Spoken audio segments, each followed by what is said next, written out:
जाकर के कौन सी पर्यायों में भटकते हैं, फिर दुर्गति नरक त्रेंच गति के पात्र बने रहते हैं। इसलिए सबसे पहले संकल्प होना चाहिए कि हम अपने जीवन में कभी क्या नहीं करेंगे, आत्मघात नहीं करेंगे। यानी अपनी कीमत समझो। जिन्हें अपने आप की इस पर्याय की, मनुष्य पर्याय की कीमत होती है, वही व्यक्ति इस कीमत को आंक सकता है। आज कल जो बात अपन ने कहा, अनमोल याचना, हे भगवान मुझे अनंत संत वह मोल नहीं अनमोल मिले। ऐसा जिसका कोई मोल नहीं है, तुम्हारी आत्मा का कोई मोल नहीं है, ऐसी अनंत को देने वाली है, अनंत सुख का कारण बनने वाली है, उसको हम समझने की कोशिश करें। आज उसी पर्याय के अंतर्गत आपकी इंद्रियों की कीमत भी बहुत है। आज अपन एक बहुत अच्छी कविता आचार्य से की है, माहौल की प्यास, है ना। देखिए, माहौल की प्यास, यहाँ इस कविता के माध्यम से आचार्य श्री आपको एक नई दिशा की ओर ले जाने की कोशिश कर रहे हैं। सुने, ओ श्रवणा, श्रवणा का अर्थ ने सुनने की क्षमता जहाँ होती है उसका नाम श्रवणा। श्रवणा जिसे अपन कहो कर्णेंद्रिय, है ना। ओ श्रवणा, कितनी बार श्रवण किया, कितनी बार श्रवण किया। ओ मनोरमा रमा, यानी अब देखियो यहाँ पे कान सुन करके जो चिंतन, मनोरमा मन रमने वाला, तो उसका नाम हो मनोरमा। कितनी बार स्मरण किया, एक बार नहीं, कितनी बार क्या किया, स्मरण किया। कब से चल रहा है संगीत गीत यह है, कब से चल रहा है संगीत गीत यह है। कितना काल व्यतीत हुआ, भीतरी भाग भीगे नहीं। आज तक तुम्हारे भीतरी भाग भीगे, बाहर से तो खूब भीगे, लेकिन अंतरंग से आज तक कोई नहीं भीगा। भीतरी भाग भीगे नहीं, दोनों अंग बहरे, यानी बाहर और भीतरे, या दोनों कान सुनते सुनते क्या हो गए, बहरे हो गए।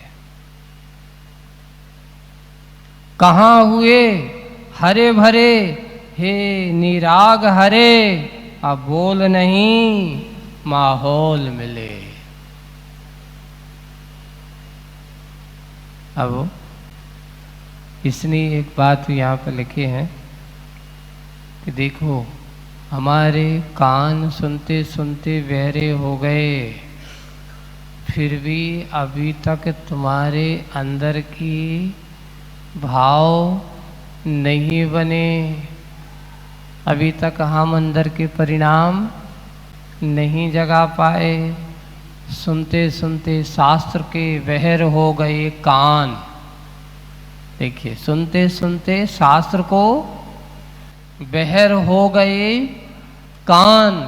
आशा तृष्णा ना मिटी, कैसे मिले भगवान। अब सुको, आशा तृष्णा ना मिटी तो कैसे मिले हैं भगवान, बताओ। खूब शास्त्र पढ़े महाराज, इतने नहीं, हमने ऐसो मंदिर में सब जिनवाणी के सब शास्त्र पढ़ ले के पढ़ डारे। जो शब्द देखिए, क्या कह रहे, कई लोग आकर कहते हमने जो पढ़ डालो, हमने ये भी पढ़ डाला, हमने ये भी पढ़ डाला।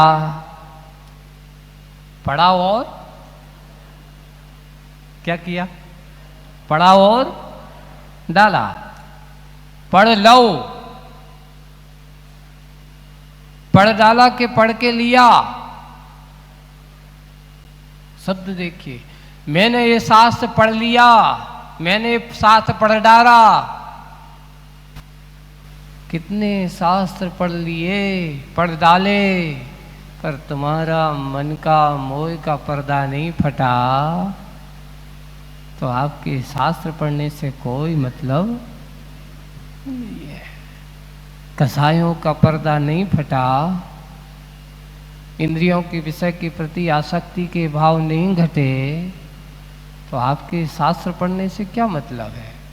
सुनते सुनते शास्त्र को बहर हो गए, कान बहरे हो गए, अब सुनाई नहीं दे रहा है। इतना सुना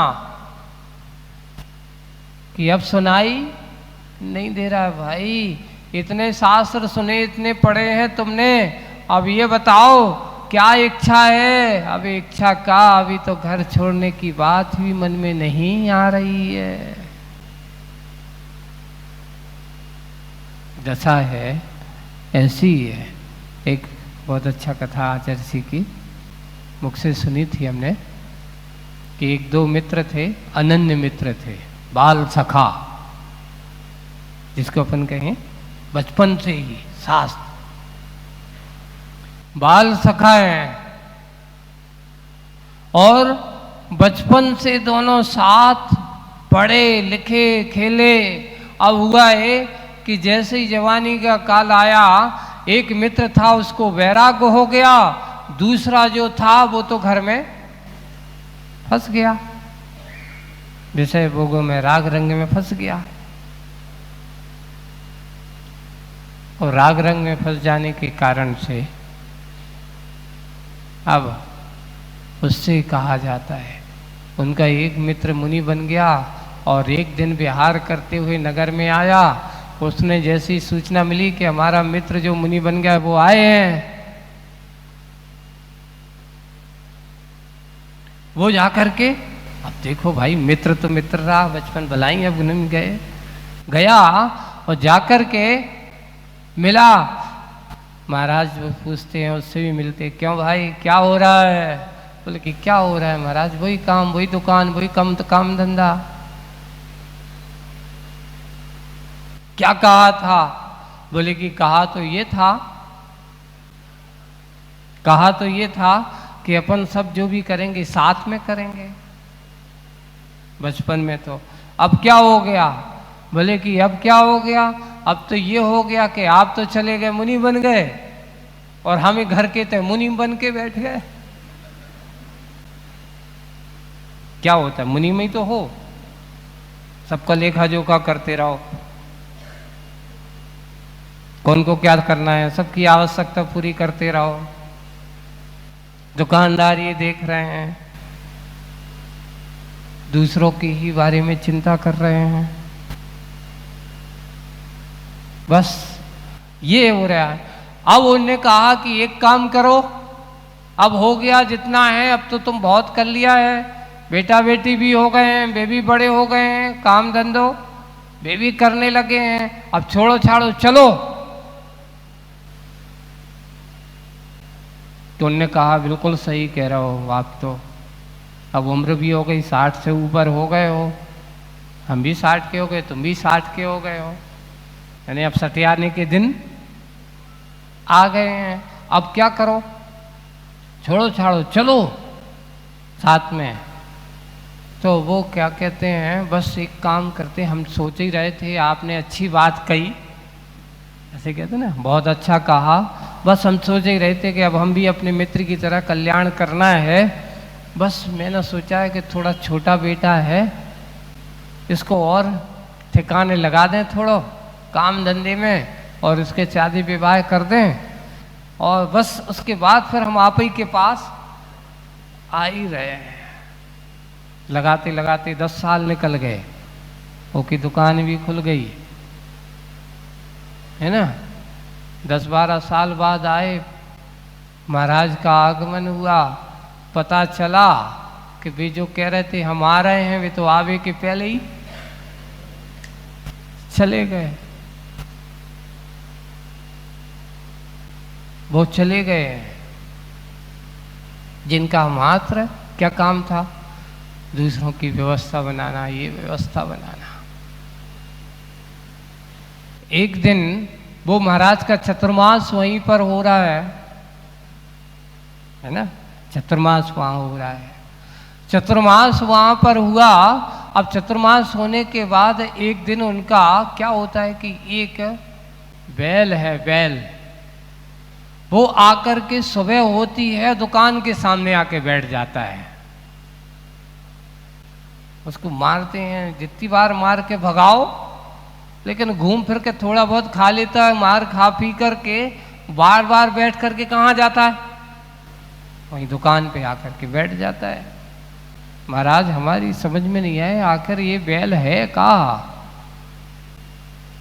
इससे तो वो जो उनका बेटा था महाराज के पास पहुंचा और महाराज जी के पास पहुंच करके उन्होंने कहा कि महाराज ऐसी ऐसी समस्या है, एक बैल सुबह से आकर के बिल्कुल, और मैं देख रहा हूँ आज से नहीं, ये कम से कम 3-4 साल ज़्यादा हो गए, 3-4 साल 5 साल से, जब से छोटा था जब से बिल्कुल उसकी यही दशा है। पता चला कि भाई क्या है, कैसा है। महाराज ने उसको जान करके कहा था, भैया ये दशा कोई दूसरा नहीं है, उसको मारो नहीं, अच्छे से खिलाओ पिलाओ। कौन थे? बोले कि तेरे पिताजी हैं, जो दुकान के चक्कर में दूसरों को ढोते रहे। एक कहावत है, जो व्यक्ति दूसरों को ऐसा सोचता कि मैं ही करता धरता हूँ, मैं ही सब कुछ करता हूँ, ऐसे व्यक्ति ऐसी मान के उस माया के चक्कर में फंसते हैं तो क्या बनते हैं? ऐसे बैल ही, फिर बैल बन करके फिर सामान ढोते ही रहते हैं। उनने कहा अच्छा इसलिए है, सुबह से उठ कर के कितनी बार भी इनको मारो भगाओ कुछ भी करो, घूम फिर के कहाँ जाते थे? दुकान पे। बोले कि देखो वो पर्याय भी बिगड़ी, ये पर्याय भी बिगड़ी, और अब भी वही आसक्ति वो परिणाम है, तो अब अगली पर्याय भी बिगड़ेगी। इसलिए सुनो, क्या सुनना है ऐसा सुनो।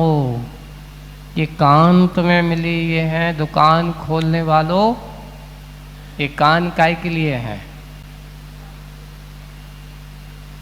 इसलिए कि जिससे हमारा अच्छा धंधा पानी चले। एक और बात आता है, आज के समय में कोई धर्म की बात कहो तो आदमी के कान उतने ज़्यादा तर्राते नहीं हैं, जो अच्छे कान लगा के नहीं सुनते हो। जैसे पैसे की बात आएगी, अरे कहीं से अगर थोड़ी तेज भी आवाज़ आ रही, खूब हल्ला हो रहा हो, खूब नगाड़े भी बज रहा हो, और कहीं से कुछ आ रहा हो फोन पे, वो भागेगा, एक कान दबाएगा और सुन के आएगा। काम की बात नहीं, दुकान की बात है। वही है, यहाँ सिमरना अपने आप की इंद्रियों की बात करना। ये कान तुझे मिले और उसकी क्या हुई? वो मित्र कहता है कि देखो तुम्हारी ये दशा किसके कारण से हुई है? मोह माया के चक्कर में पड़ने वालों की दशा यही होती है। जो मोह माया से ऊपर उठ करके अपने आप के आत्मा के कल्याण के रूप में लग जाते हैं, उनका नियम से अच्छा उत्थान होता है। तो वहाँ हो सिमरना सुनने वालों, आप सब लोगों के लिए भी यही है। कितनी बार श्रवण किया, कब से सुन रहे हो? एक बार नहीं, कितनी बार सुन रहे हो? कौन सी बात सुन रहे हो? अच्छी भी सुन रहे हो और बुरी भी सुन रहे हो। एक और कभी कभार ऐसा लिखा है, कुछ लोगों को वैराग्य हो जाता है। किस चीज़ से वैराग्य हो जाता है? किसी ने उसको ऐसे शब्द बोल दिए जो सहने के योग नहीं थे। वह छोड़ छाड़ करके कहाँ भाग जाता है। कहाँ भाग जाता है? कसाई के कारण से भी भाग जाता है। एक आपने तुकारी की कथा सुनी होगी। एक महिला है, देखिए तेज तर्राट है, अपने यहाँ मिलती है। उसकी बाद में बहुत भैया व्यक्ति की कहानी है, उसके नाम की आराधना कथा को उसमें मिलेगी वो कथा, तुकारी की कथा, है ना, उस पर लिखा है। बहुत कोई भी व्यक्ति उसको तू नहीं कह सकता था। अगर किसी ने उसको तू कहा फिर तो उसकी खैर नहीं है।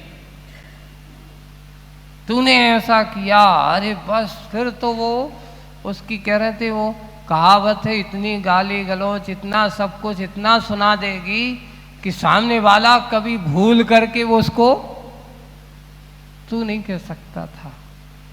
आखिरकार उसका संबंध करना बहुत कठिन काम था और होते होते बड़ा पुरुषार्थ करते समय एक व्यक्ति ने साहस जुटाया, आखिर उससे विवाह करने को तैयार हो गया। लेकिन तैयारी करते समय उसमें एग्रीमेंट ये हुआ कि कितना भी कुछ भी हो जाए, लेकिन तुम हमें कभी क्या नहीं कहोगे, तू मत कह देना। जिस दिन तुम तू कहोगे उसी दिन हम घर छोड़ के भाग जाएंगे। अब देखिए आपको एक शब्द का इतना प्रभाव, भाग जाएंगे। संयोग ये हुआ कि एक दिन घर पे अब वो अकेली हो गई। अब वो गया बाहर, रात्रि में देर रात लौटा और बड़े अच्छे प्रिय शब्दों से आवाज दे रहा है, पर कोई वो सुन नहीं रही है, क्योंकि उसको भी नींद आ गई या किसी कारण से आवाज दे रहा है। देते देते थक गया।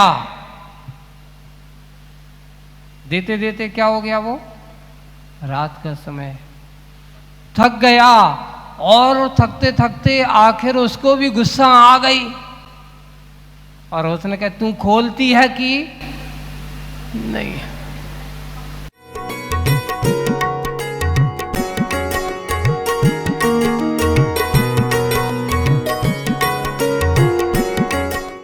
महत्वपूर्ण सूचना, लास्ट